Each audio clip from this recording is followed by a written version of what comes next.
Hi, I'm Linda, and today I'm going to talk to you about the anatomy of a sizzling resume. A sizzling resume have the following must-have sections: your header, which includes your name, your contact details, and a tagline. Next comes your profile summary. Now, profile summary is not your normal I'm looking for a role where I want to grow and whatever else is. Your profile summary is the one section that needs to draw the attention of your of the reader, the recruiter. And in that profile summary, it normally consists of 3 or 4 lines where you basically give a very short story of your background. For example, I have 10 plus years experience in this, doing that, or achieving that result. Then you can list 2 or 3 other experiences that you have that aligns with your profile summary. And then your last sentence would normally be something like um, on a mission to do XYZ, where you show that you are aligned with the company's requirements. Okay, next comes your experience, then your obviously your qualifications or your education and your skills.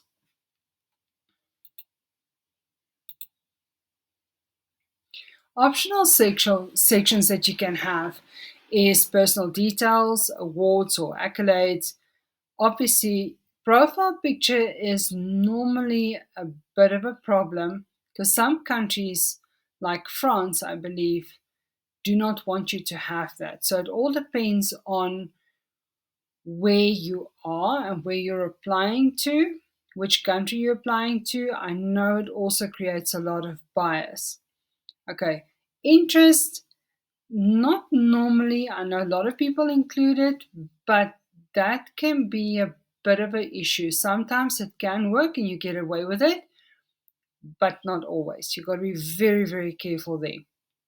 What you can also include, what a lot of people don't do, is perhaps, and especially if it's someone that, if you're someone that haven't got a lot of experience in that field that you're applying for or something like that, then you could add a section called kind words or testimonials. These are obviously all dependent on what the job requirements are, the relevancy to the job that you're applying for, as well as how much space you have. Remember, there always got to be a lot of white space around it as well. There's 3 different common formats that you get. You get the reverse chronological, the functional, and or you can have a combination of both. I normally personally for my clients use the combination, but once again, use your discretion because it all depends on the experience that you have, the type of role you're applying for, etc., etc. Here's an example of a resume that I did for a client. And as you can see there, her name is in bold caps, it stands out immediately. Then we use the tagline for her because remember, you've only got 6 seconds to draw the recruiter in, whoever's reading your resume, whether it is the actual hiring manager of the department or whether it's the recruiter at the recruiting company, it doesn't matter. You still have to draw in their attention when they read it. Otherwise, it is going straight to file 13. And then your profile summary heading is very important. It must always include the position you're applying for and then just the words profile summary. Your profile summary, as I mentioned before, must have experience and metrics combined. In this particular one, we did it different to the normal, as you can see, it's different to the normal format here, but we highlighted all this person's achievements first off. And the most important and most aligned ones was right at the top, and then all the other supporting ones followed afterwards. Skills at the bottom, you'll see there is in bold, and I've separated them with a slash. On your right hand side, you will see your personal contact details. I've put it here, but you can have it at the top underneath your name also. All depends on the type of format you're going to use. I've included for this person was a languages section because this person speaks 5 languages.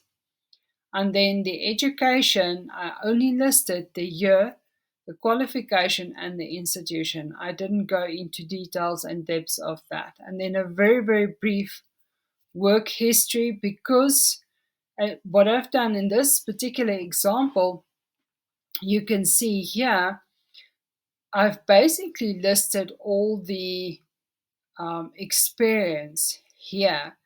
And then here under your work history, I just gave a brief list of who the employer was, what the position was, and then obviously the period that the person worked there.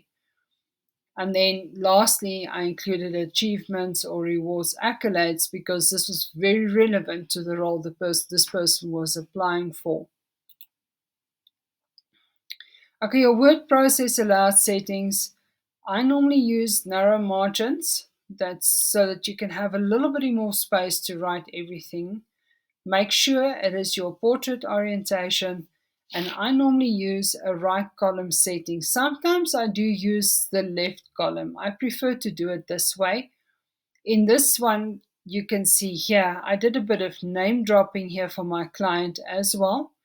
This person wanted to apply for something related to what he used to do, but yeah, obviously, and so we needed to make it really, or really amp it up and make it really impressive.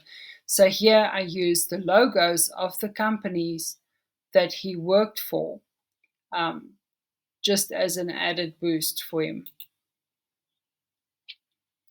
Recommended resume builders, there's canva.com. Although I'm not too keen on using it myself, I prefer doing it just on a normal Word document. I find it a lot easier and then just save it as a PDF format. Cultivated Culture's resume builder is also very good, although I find it a bit limited for what I need to do for clients. And then, as I've mentioned before, your Microsoft Word or your normal Mac word processor works just as fine.